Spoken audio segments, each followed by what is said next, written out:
song, kids? Yes, let's sing together. Baba black sheep, have you any wool? Yes sir, 3 bags full. One for the master and one for the dame, and one for the little boy who lived down the lane. Good. And now let's pray together. Let us pray. Dear Almighty God, thank you for your blessing until this time. Now we want to study. Please open our heart and our mind to receive the lesson well.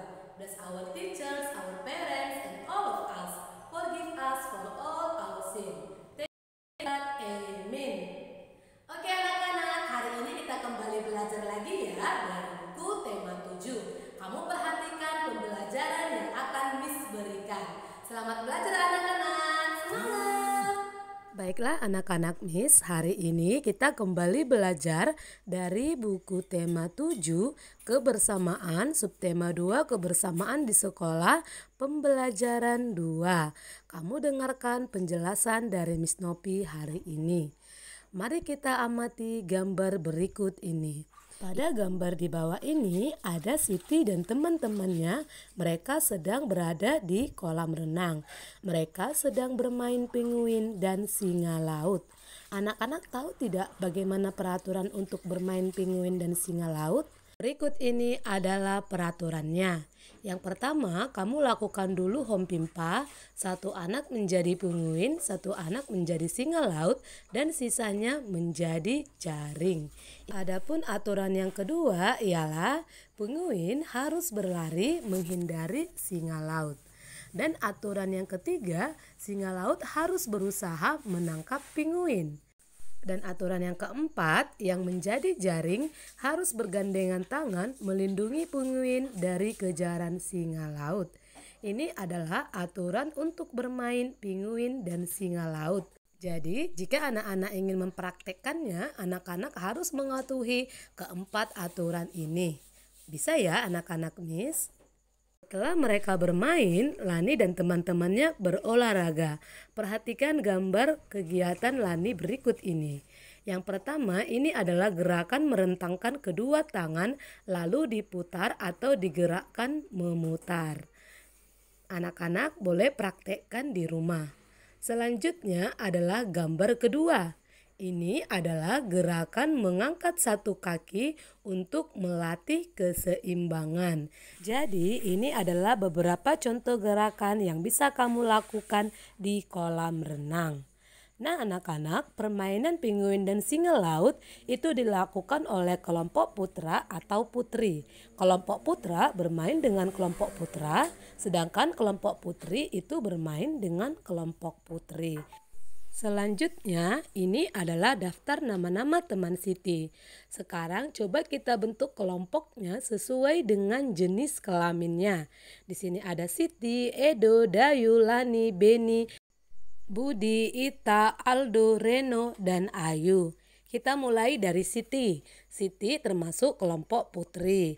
Edo termasuk kelompok putra. Dayu itu termasuk kelompok putri. Lani juga termasuk kelompok putri. Beni itu termasuk kelompok putra. Budi termasuk kelompok mana anak-anak? Iya, jawabannya adalah putra. Selanjutnya Ita termasuk kelompok putri. Dan Aldo termasuk kelompok putra. Selanjutnya ada Reno termasuk kelompok putra dan Ayu termasuk kelompok putri. Nah, inilah pembagian kelompok berdasarkan jenis kelaminnya. Jadi ada 5 yang termasuk kelompok putra dan ada 5 siswa juga yang termasuk kelompok putri. Dapat mengerti ya nak? Jadi anak-anak Miss, bagaimanakah sikapmu terhadap teman yang berlainan jenis kelamin di sekolahmu ketika kamu bermain atau kamu berolahraga? Sikap kita yang pertama adalah harus tetap bermain bersama. Yang kedua, tidak bermain dengan jenis kelaminnya yang sama saja. Artinya perempuan boleh bermain dengan laki-laki atau laki-laki juga boleh bermain dengan perempuan. Tapi ingat, tidak boleh bermain kasar atau curang. Yang ketiga, harus saling menghormati. Apapun suku atau agamanya ya anak-anak Miss. Yang keempat adalah tidak mengejek teman yang berbeda jenis kelamin dengan kita. Jadi ini adalah sikap yang baik jika kita berteman dengan orang yang berbeda jenis kelamin dengan kita. Paham ya anak-anak? Selanjutnya, setelah melakukan kegiatan olahraga, Siti dan teman-temannya membaca dongeng di buku mereka. Judul dongengnya adalah Kiki dan Kiku. Cerita ini adalah contoh cerita dongeng fabel. Dengarkan ceritanya Miss bacakan. Ada 2 ekor burung kecil yang tinggal di dahan pohon. Mereka bernama Kiki dan Kiku. Kedua burung itu bersahabat, tetapi tabiat mereka berbeda. Kiki selalu bangun pagi sebelum matahari terbit. Ia berolahraga di dahan-dahan daun, meloncat dari dahan ke dahan, terbang mengelilingi pohon-pohon dan bernyanyi. Kiki paling senang bila ia dapat melihat matahari terbit. "Selamat pagi matahari yang baik," sapa Kiki ramah. "Selamat pagi juga Kiki. Ho ho ho ho. Pagi ini lagi-lagi kau bangun lebih pagi dariku," sahut matahari. Matahari dan Kiki hampir setiap hari mengobrol. Kalau Kiki rajin bangun pagi, Kiku sebaliknya, ia tidak pernah bangun kalau matahari belum berada di atas pucuk pohon. Karena tidur terlalu lama dan jarang berolahraga, Kiku sering sakit. Kiki jengkel dengan kemalasan Kiku karena ia tak bisa membereskan tempat tidurnya pada pagi hari. Kiki mencari akal agar Kiku tidak malas bangun pagi. "Kiku, pernahkah engkau makan cacing?" tanya Kiki pada suatu hari. "Belum, bagaimana rasanya?" Kiku merasa tertarik. "Belum pernah makan cacing? Kalau begitu jangan sebut dirimu burung. Setiap burung sejati pasti pernah makan cacing setiap pagi," kata Kiki sambil menepuk dada. "Kalau begitu aku akan makan cacing," kata Kiku penasaran. "Kau akan makan cacing dari mana?" ejek Kiki. Aku tidak tahu," saut Kiki malu. "Aku mau memberitahumu, asal kamu mau bangun pagi-pagi besok," ujar Kiki. "Baiklah," kata Kiku. Esok harinya seperti biasa Kiki bangun sebelum matahari terbit. Ia bersusah payah membangunkan Kiku. Karena Kiku masih mengantuk, Kiku sering menutup matanya. "Lihat Kiku, Bu Ayam sedang mengais-ngais tanah. Cacingnya banyak sekali. Tidakkah engkau ingin memakannya?" tanya Kiki. Setelah itu Kiku yang berjalan sambil terkantuk-kantuk membuka matanya. "Petak-petak, ayo Kiki, ajak temanmu sarapan bersama," ajak Ibu Ayam. Mereka pun sarapan pagi dengan gembira. "Kiki, aku sudah makan cacing, jadi aku adalah burung sejati," kata Kiku. "Tapi burung sejati pun selalu bangun sebelum matahari terbit," kata Kiki. "Aku akan membiasakan bangun pagi mulai sekarang, karena ternyata bangun pagi itu menyenangkan. Aku merasa badanku sangat sehat," kata Kiku. "Mulai sekarang kita bisa berolahraga pagi," kata Kiki. "Tentu. Kalau begitu, mari kita terbang. 1, 2, 3, seru Kiki. Kedua burung itu melesat ke udara. Mereka terbang dengan riang di antara dahan-dahan pohon.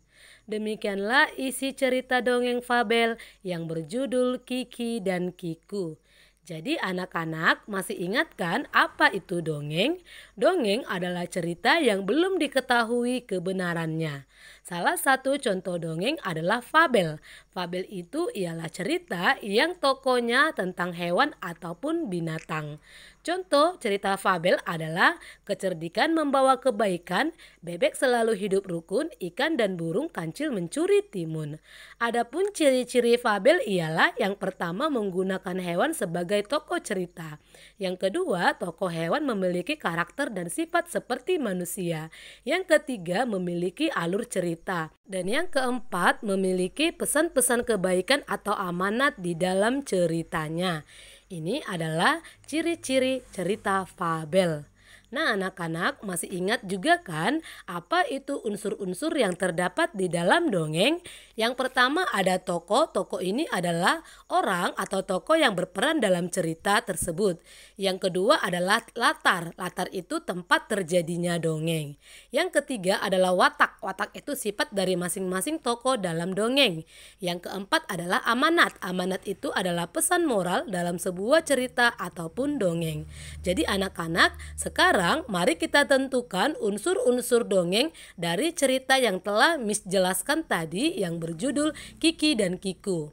Siapakah tokoh dalam cerita? Ada 3 ya nak, ada Kiki, Kiku, dan Ayam. Bagaimanakah watak tokohnya? Kalau watak Kiki ialah rajin, suka bangun pagi, ramah, dan mau menasehati orang lain. Selanjutnya adalah tokoh Kiku. Ayo anak-anak, bagaimanakah watak atau sifat Kiku? Iya, watak sifat Kiku adalah pemalas, suka bangun siang, tidak mau bekerja. Dan adapun sifat tokoh Ibu Ayam adalah, coba anak-anak, iya, sifat Ibu Ayam adalah baik hati dan suka berbagi. Jadi ini adalah watak ketiga tokohnya. Selanjutnya adalah amanat atau pesan moral dari cerita tadi. Kita harus rajin, tidak menjadi pemalas dan mau menegur teman yang malas, serta ramah kepada semua orang dan suka berbagi. Jadi anak-anak tidak boleh pelit ya kepada siapapun. Dan ingat, harus tetap rajin belajar dan tidak boleh malas-malasan di rumah, serta tetap bangun pagi. Walaupun anak-anak belajar di rumah, harus terus bangun pagi. Jangan lupa dilakukan ya anak-anak Miss. Dan unsur yang keempat adalah latar. Di mana tempatnya nak? Iya, di dahan pohon. Jadi ini adalah keempat unsur cerita dongeng fabel yang berjudul Kiki dan Kiku. Berdasarkan dongeng yang tadi, coba anak-anak Miss Novi jawab pertanyaan berikut. Ini ada 6 soal, kamu jawab sendiri. Jika kamu lupa, boleh diulang lagi dongeng yang telah Miss baca tadi. Soal pertama ialah, siapakah yang sering bangun pagi? Siapa tadi anak-anak? Kamu jawab. Soal nomor 2, siapakah yang malas bangun pagi? Dan soal ketiga, apa yang dilakukan Kiki ketika bangun pagi? Dan soal yang keempat ialah, apa akibat dari tidak bangun pagi anak-anak? Selanjutnya ada soal nomor 5. Sebutkanlah manfaat dari bangun pagi. Tadi nomor 4 akibatnya, nomor 5 adalah manfaat kita dari bangun pagi. Selanjutnya soal yang terakhir adalah soal nomor 6. Soal nomor 6, bagaimana sikap Ayam terhadap Kiku dan Kiki dalam mencari makanan? Jadi anak-anak silakan jawab ke 6 soal berikut sebagai tugas kamu hari ini. Dikerjakan ya anak-anak. Nah anak-anak, sudah kamu tonton kan video pembelajaran Miss hari ini? Jika ada yang kamu kurang paham, kamu boleh tanya langsung sama Miss Novi atau kepada kedua orang tua kamu. Bisa ya anak-anak? Let's close our meeting for today with saying goodbye, goodbye. Goodbye, goodbye, goodbye, goodbye, goodbye, goodbye students. See you, see you, see you, see you, see you, see you students. Let us pray. Dear Almighty God, thank you for your blessing until this time. Now we have finished our lesson and we want to continue our activities again. Please bless us, bless our teachers, our parents, and all of us. Forgive us for all our sin. Thank you God. Amen. Oke anak-anak, selamat belajar ya. Ingat untuk menjaga kesehatan. Kemanapun kamu pergi harus menggunakan masker dan rajin